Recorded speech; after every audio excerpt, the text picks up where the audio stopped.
Up in Yellowstone, 100 miles to the north, an icy fog settles in Lamar Valley.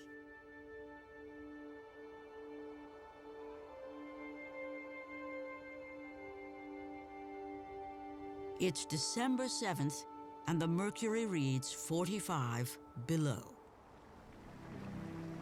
But the waters of Mammoth Hot Springs are over 100 degrees. As the warm mist meets the bright, cold air, it sugarcoats every twig within reach with layer upon layer of frost.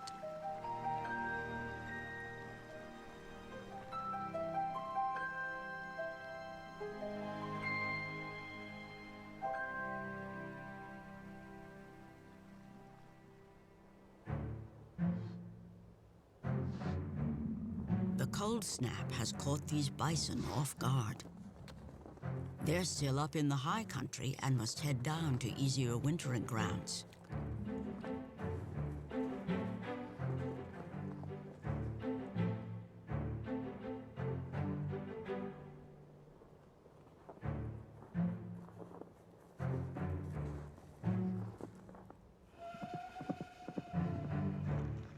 All across Yellowstone, animals travel the roads to save energy. And as the temperature drops, the crunch of snow rises to a rubbery squeak.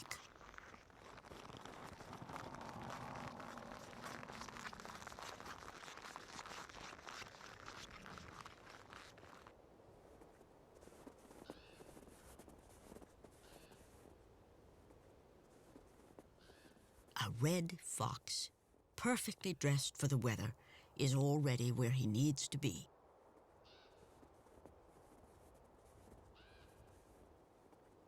Just beneath the snow, insulated from low temperatures and high winds, is a vast network of tunnels, the winter quarters of mice and voles. The fox cannot see the mice under their white blanket, but he can hear them.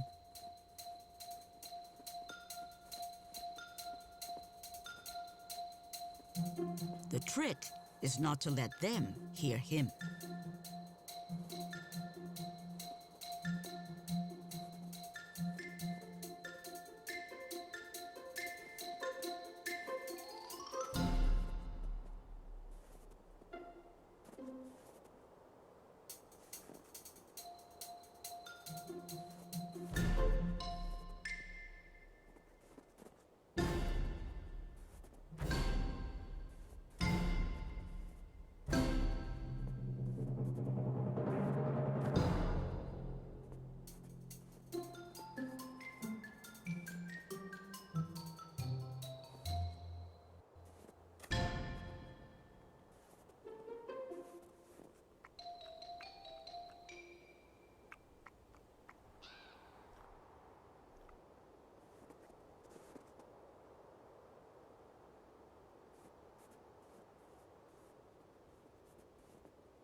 Winter reshapes the landscape by reshaping water. Ice, snow, frost, and diamond dust. It's all water in winter's grip.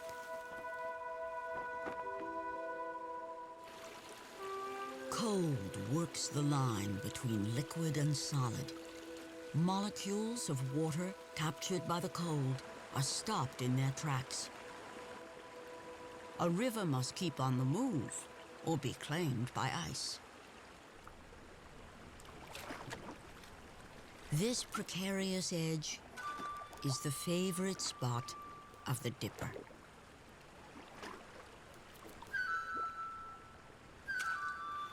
It's a songbird that hunts aquatic insects year-round.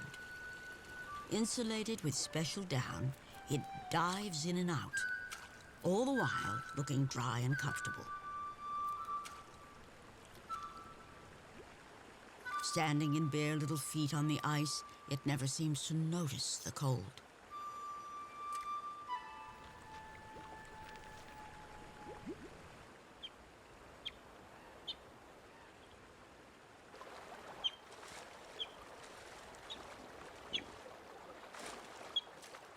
An otter family appears to have found a lost youngster, whose frantic calls carry up and down the river. Somehow, he's been injured and is favoring his left front foot.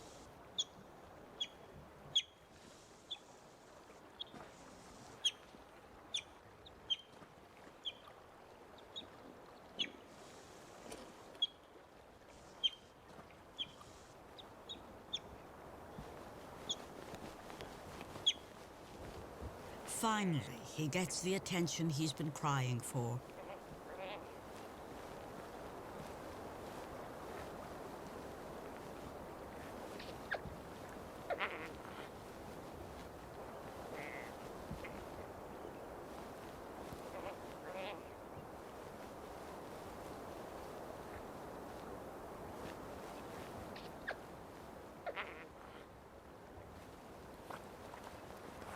The family soon heads off again, but the youngster doesn't follow.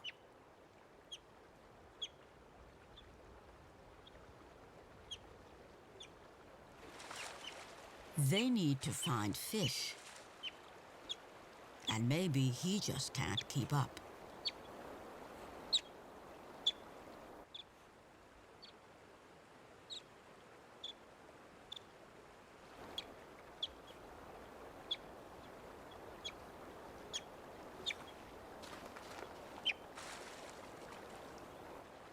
When he finally enters the river, he heads in the wrong direction, swimming farther and farther from his family.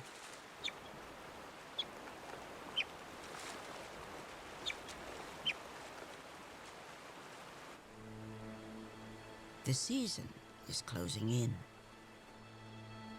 Water slows down into ice. As the ice forms, it expands. And as it expands, it cracks.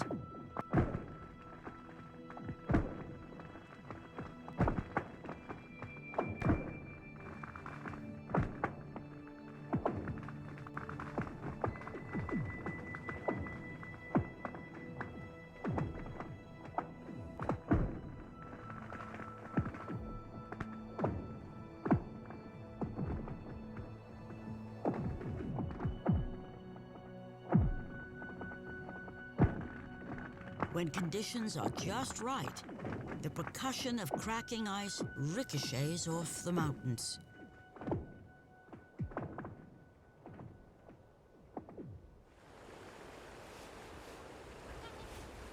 To the challenge of ice and cold, add another: wind.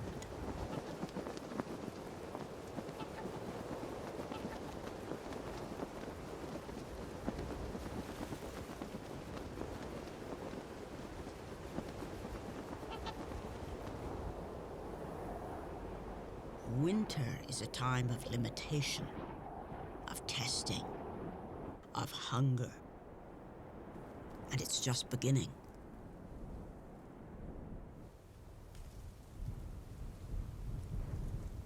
Elk nibble the last dry twigs, but there is little nourishment.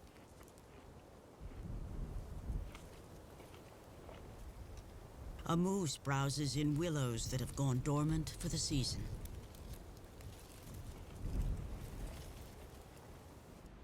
Bison retreat to the warmest spots in Yellowstone, close by the thermals. Heat rising up through the ground keeps the snow cover thin, but there is little to eat. Everyone's task now is simply to endure. Yet high in the fiercest peaks, there's a small retreat that winter will never reach. The den of a grizzly bear. The bear is not asleep. Since November, she's been in a state of hibernation.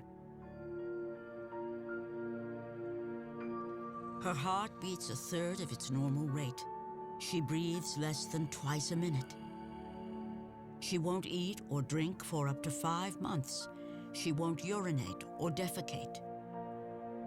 She'll recycle her own waste into protein, losing weight yet building muscle, all while barely moving. Safe from cold and hunger, she has mastered the winter wilderness. A human can make no such claim, and yet be drawn to winter in Yellowstone all the same. The first account of wintering alone here came from a legendary explorer and trapper named John Coulter.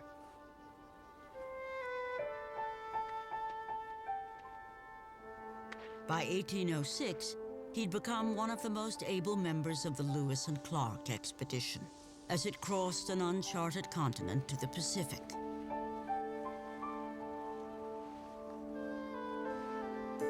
For 3 years, he'd endured every adventure and hardship.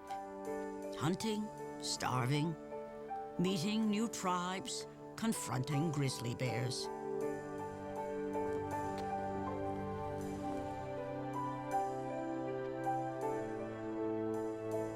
Yet, 2 months short of the expedition's return to the comforts of St. Louis, Coulter turned and headed back into the wilderness. On foot, carrying a rifle and a 30-pound pack, he headed up into an unmapped country called the Yellowstone.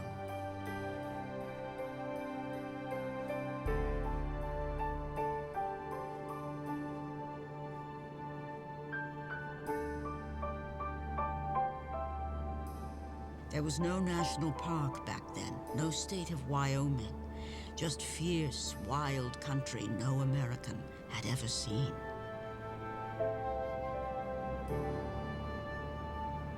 What would John Coulter have witnessed as he reached the rim of Lamar Valley that winter 200 years ago?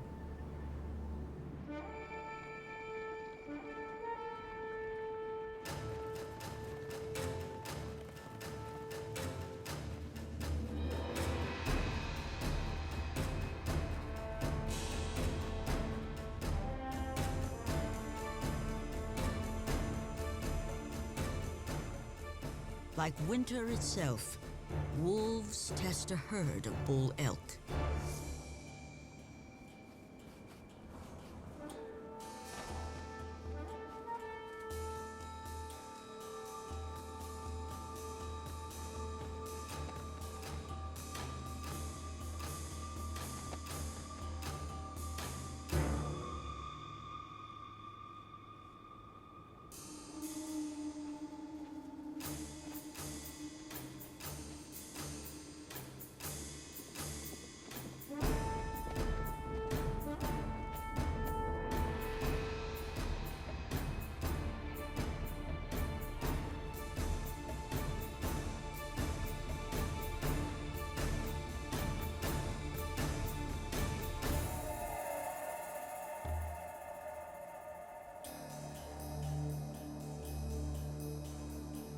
The elk show themselves to be fit, but it's early in the season yet.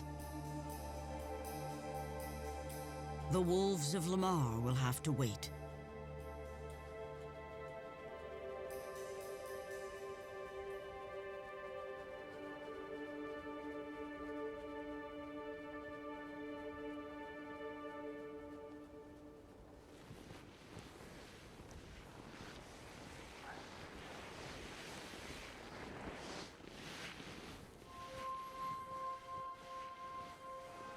Photographer Tom Murphy is a modern-day adventurer who, like John Coulter, finds it hard to come in from the cold. For 26 years, he's spent part of each winter camping in the backcountry. His book, Silence and Solitude, is a profound account of Yellowstone in winter. The reason I do this is an opportunity to see this country in its wildest and most beautiful time. You know, the cold and the snow drives most people away. The rewards are you see country that nobody else sees.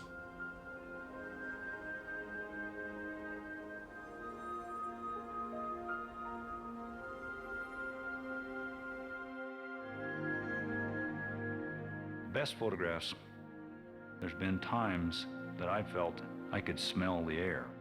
I could smell the trees.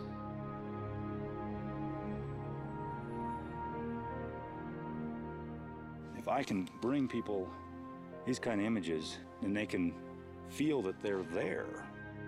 And they'll say, I need to make sure that stays that way.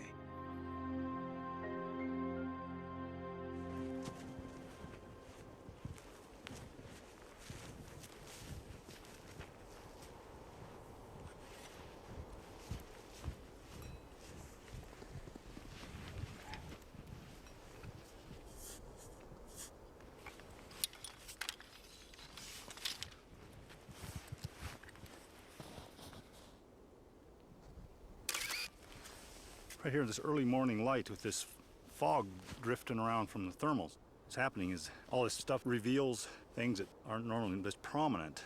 Of course, the sun is coming up fairly quickly, and it's going to change the shadows.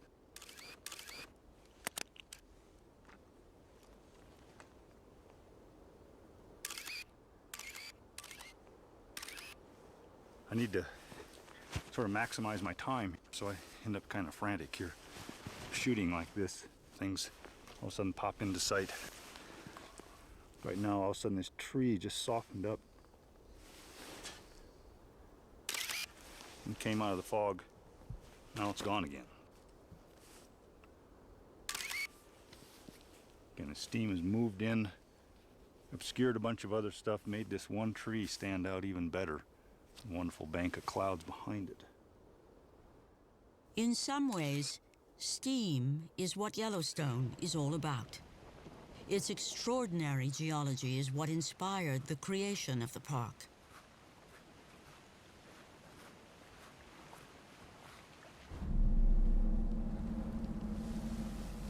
The rarest of all thermal features are geysers, and Yellowstone holds more of them than any place on Earth. They require a perfect alchemy of water, rock, and volcanic heat.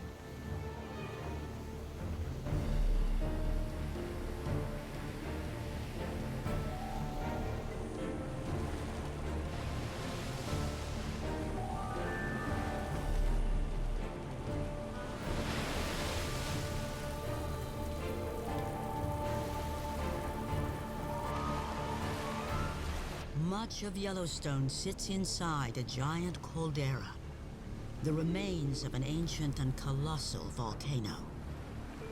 More than 300 geysers erupt here still, as the enormous forces so close to the surface blow off a little steam.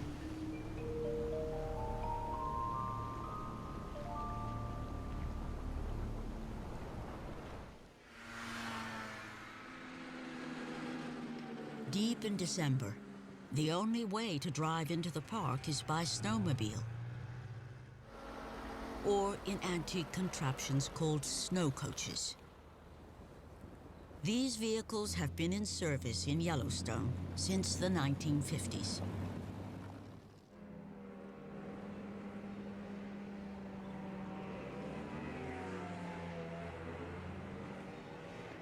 By nightfall, the Snow Lodge at Old Faithful beckons with lights and warmth, a safe haven with a good meal and a comfortable bed.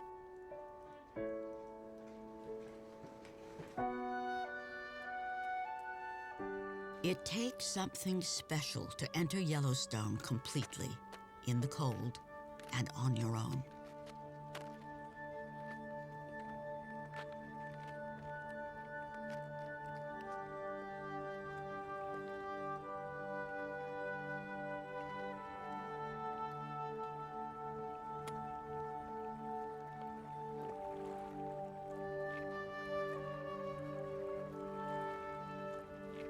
The days are short in December, and Tom Murphy must make camp before dark.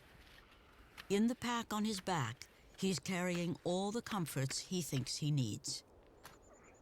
Travel in the backcountry of Yellowstone in the wintertime takes a lot of stuff. This pack runs generally 70, for me, runs between 70 and 80 pounds. about as light as I can make it if I'm carrying camera gear. So this is what I got. This, first of all, is a bag of food, which I always have way too much of. I have a stove. I always travel with a very large, very warm down jacket. Now, the warmest mittens I've ever seen. Even soaking wet, they're still really nice. Small emergency kit and headlamp. Always have 2 water bottles. You never drink too much water here. So this is my shelter.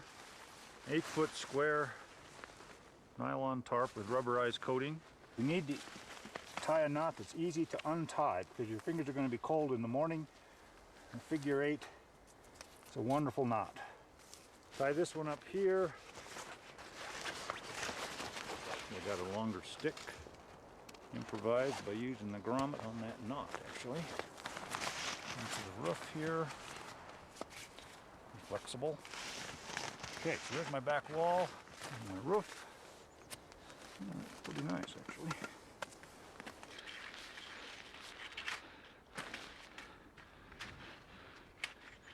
Okay, it's a 3-pound down sleeping bag here, which is theoretically rated to 20 below zero. I'm going to fluff it up here, put it in here as soon as I can so that down fluffs up and is warm as soon as possible. And that's pretty much it.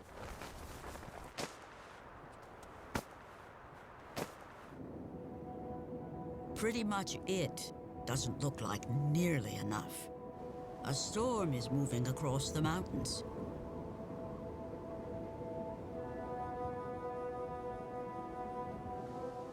Tom is in for a bumpy night.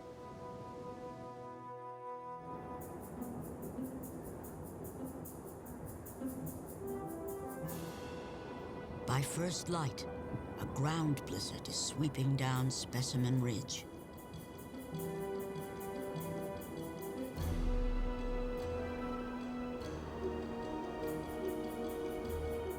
Winds blowing 50 miles per hour whip the snow into a frenzy.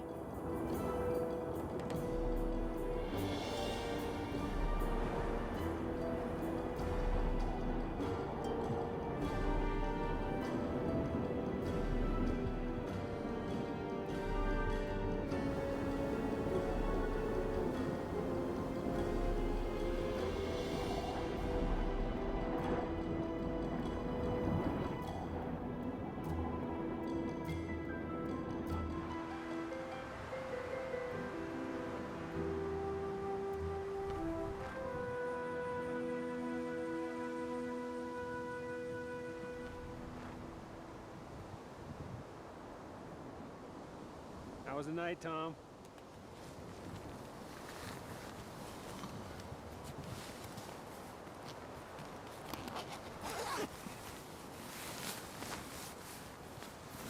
Well, I normally pick a place less wind. The biggest problem I had was this thing flapping all night, keeping me awake. But, it's a little more snow in here than I'm used to. Mostly because it would eddy around right here. See, it looks like a ground blizzard out here.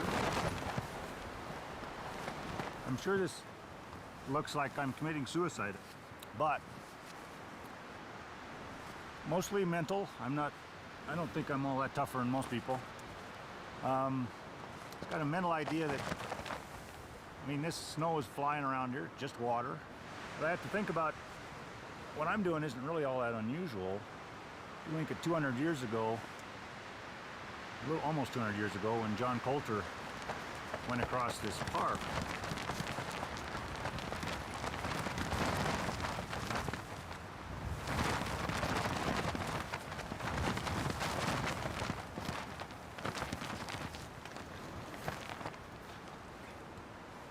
Think about 200 years ago when John Coulter went across this park. He didn't have a down sleeping bag. He probably had a bison robe, which is probably pretty warm. It's definitely waterproof. And there's hair on bison about that thick. So it'd be very, very warm. But he would be lying down in something just like I am. Wind blowing the snow right over him, you probably buried him at night. And you just get up, shake that stuff off, and away you go.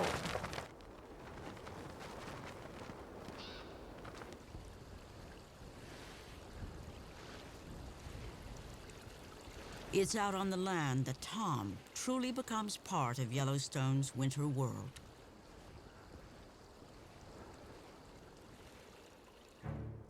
A group of bison are making the steep climb out of Hayden Valley.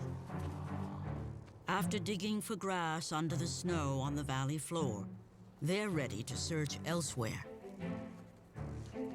Perhaps the wind has blown the snow off the top of the ridge and exposed something to eat.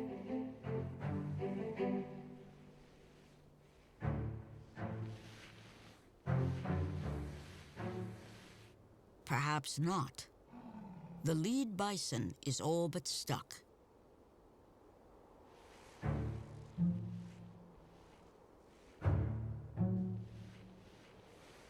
It looks like she could use a better idea. But no one seems to have one.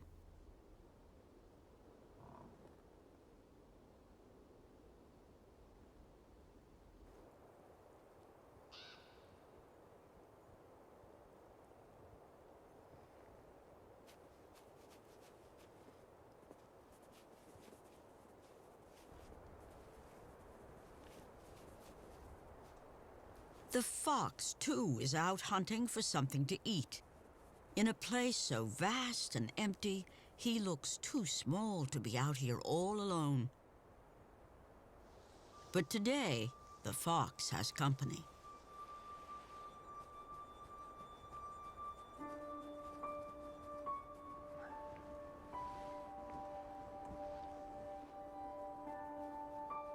The fox can't seem to believe his eyes and races down to confirm this strange sighting.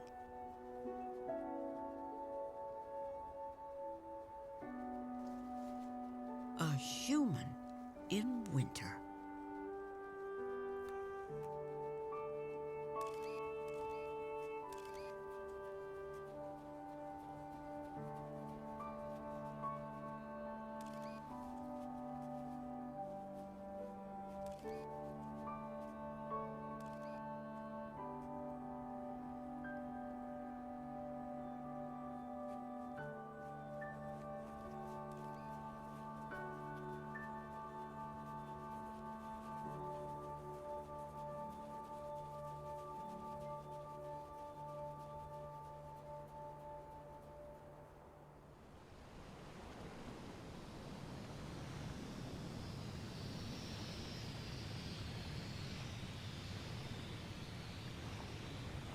In the Upper Geyser Basin, Old Faithful erupts on schedule.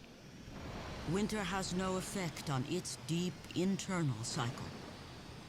But the surface world has been feeling the season, the tilting of the north away from the sun.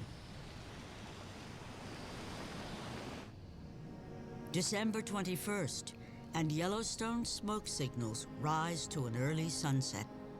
It's the shortest day of the year.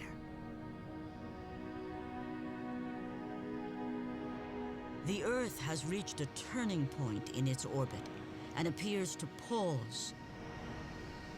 While high overhead, a great celestial battle has begun.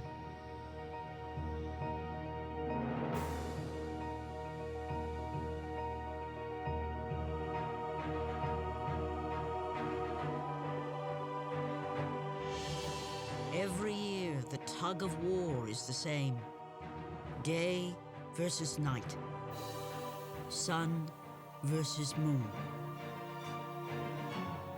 Light versus dark.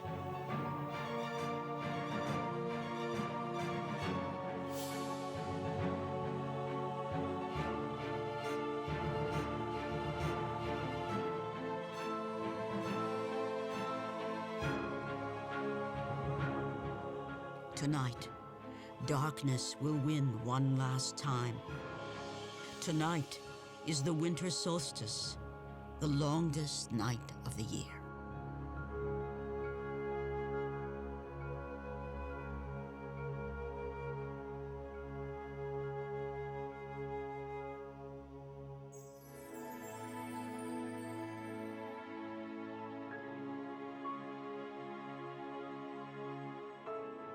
By dawn, the battle is over. Light has won the day. Yellowstone is spinning back toward the sun. Though officially winter has just begun, its days are already numbered.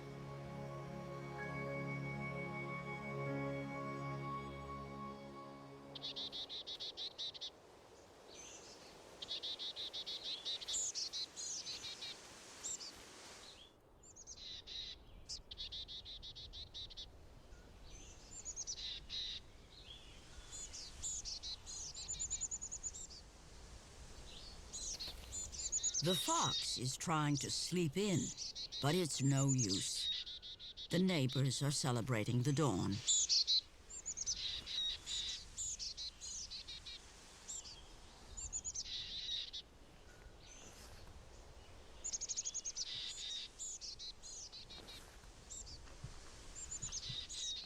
Once he's up, he's bound to be hungry.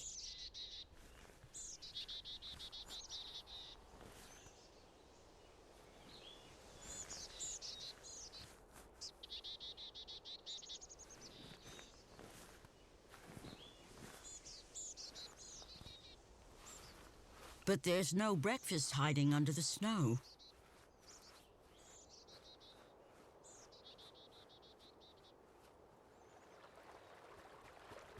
He sets off along the bank of the Yellowstone River, just upstream of the mighty falls.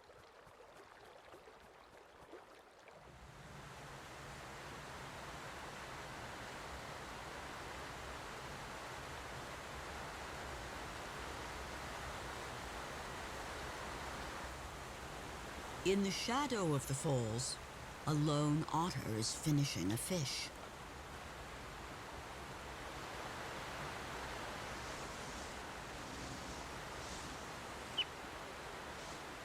It's the injured youngster, still nursing his foot. He calls, but no one answers. His family is nowhere in sight.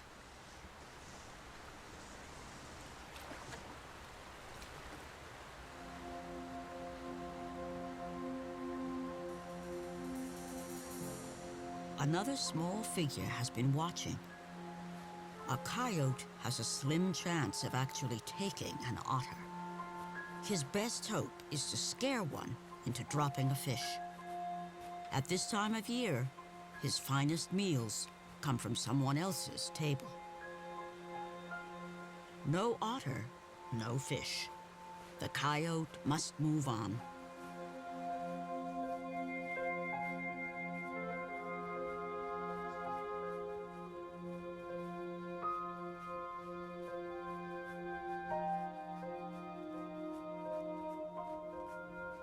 Something in the distance catches his attention. Wolves. In Yellowstone, wolves are a coyote's worst enemy. But he's in luck. The wolves are hunting, and if they succeed, there will be a carcass and a feast.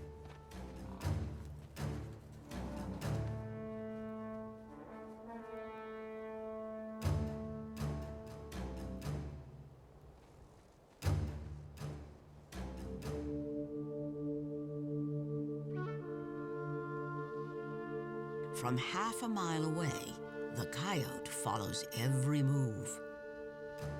He needs the wolves to win this battle. But the bison mount a strong defense.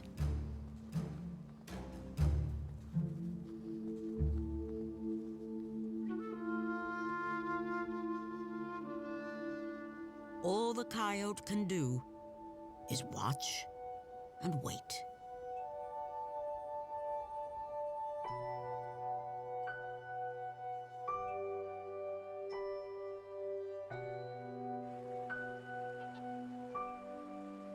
A snowfall muffles the voices of trumpeter swans.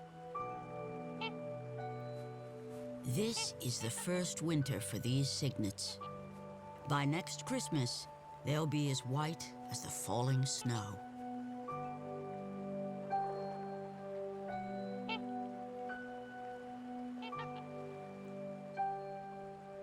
A stillness settles over everything.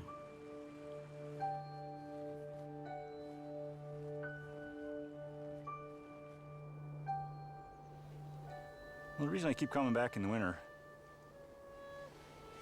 it's an opportunity to come out and see this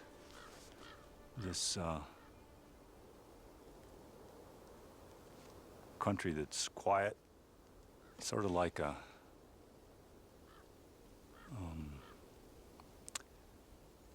it's my church, it's my cathedral. It's what I like here. I can get a sense of what happens when life is left alone.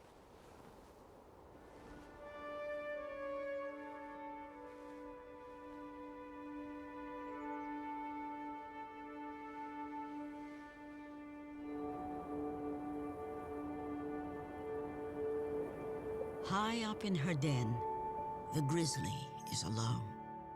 But that's about to change. Deep in hibernation, her body is preparing for one more amazing feat. Last summer, she mated. She entered her den as a mother-to-be. Soon, she will give birth.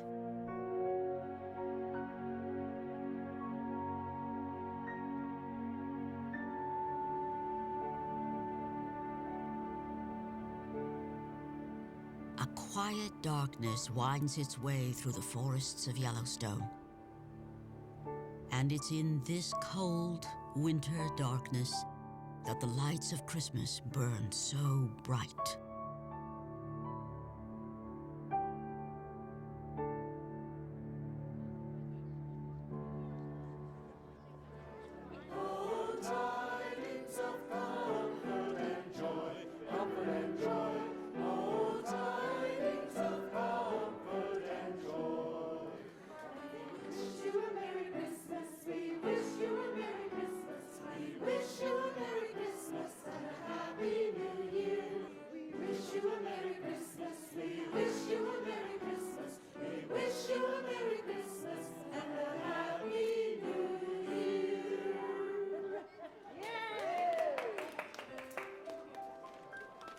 Inside the Snow Lodge, visitors share the magic of Christmas Eve. But this year, they've left their homes and much of the 21st century far behind.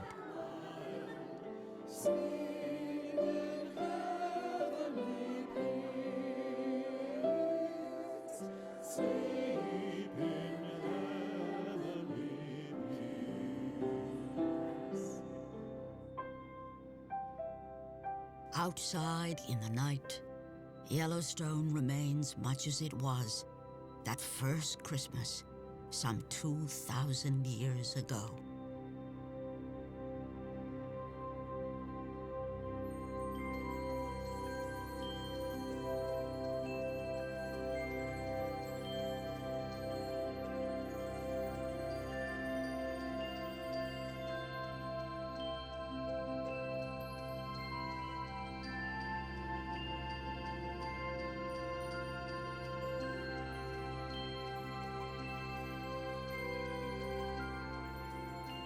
Christmas Day sparkles in the cold.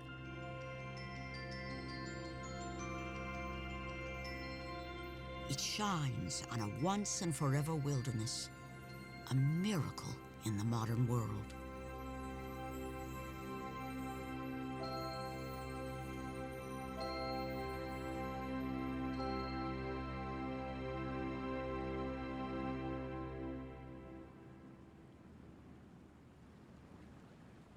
The fox is up early this morning. A hawk has already been hunting.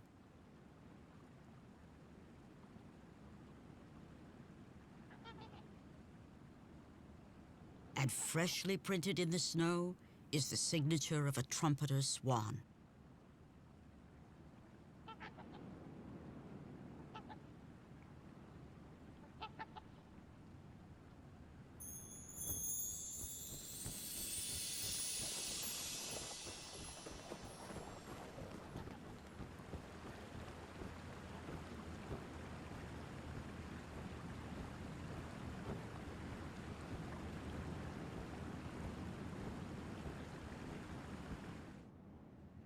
Devoted visitors gather early in Lamar Valley.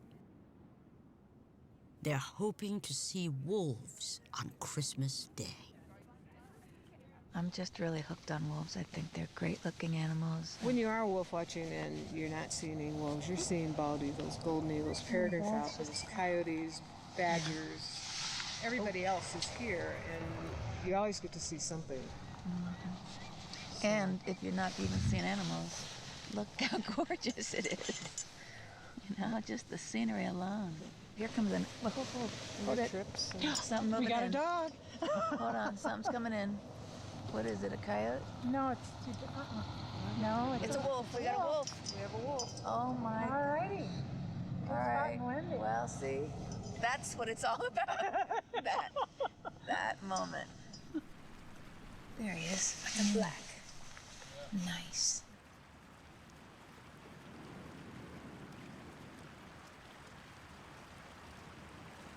A young black wolf and her parents are attempting to cross Soda Butte Creek.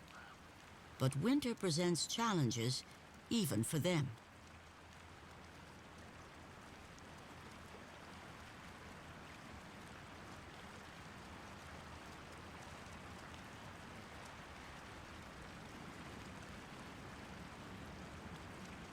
They are wise to be cautious.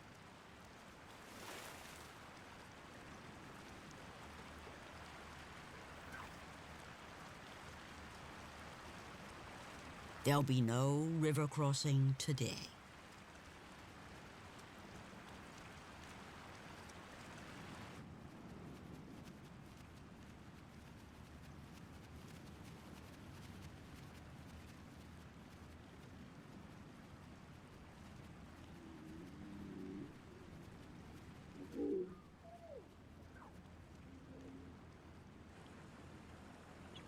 Down along the Yellowstone River, the otter family has come together.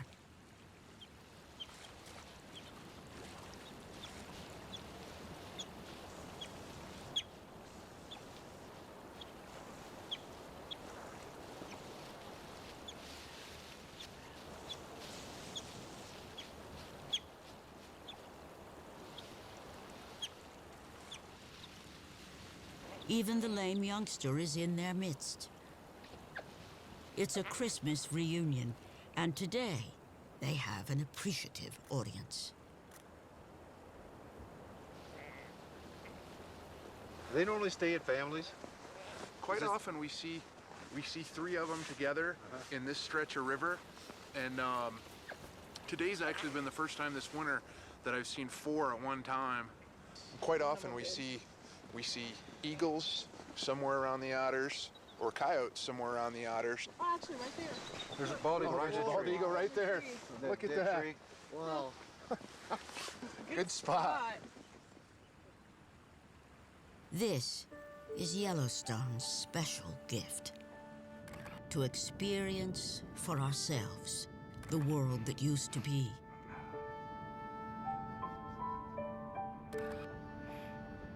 To enter the same fierce, wild place John Coulter did 200 years ago.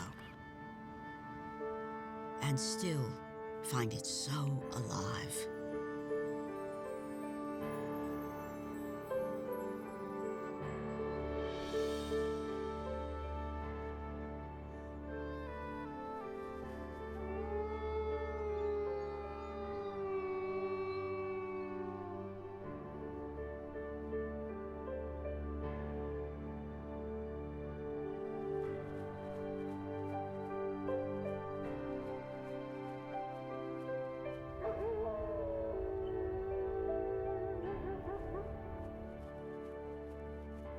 Anybody who's set out on hillside in the winter when it's so still and heard a wolf, there's no price tag you can put on it.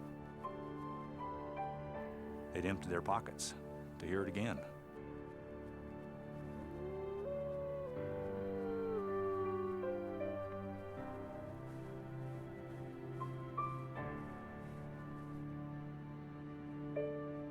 Yellowstone's given me a lot of gifts, and it's given the entire world a lot of gifts. It's done that for over 130 years. It's an example for what's possible, it's an example for what was. And we can improve on some things, but we cannot improve on this. We can't improve on this at all.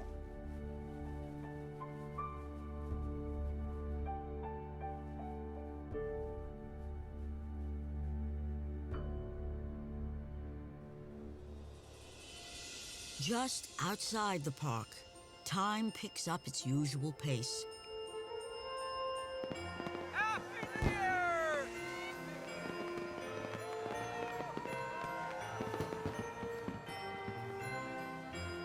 Down in Jackson Hole, Christmas ends as it began, with the magic of lights dancing in the dark.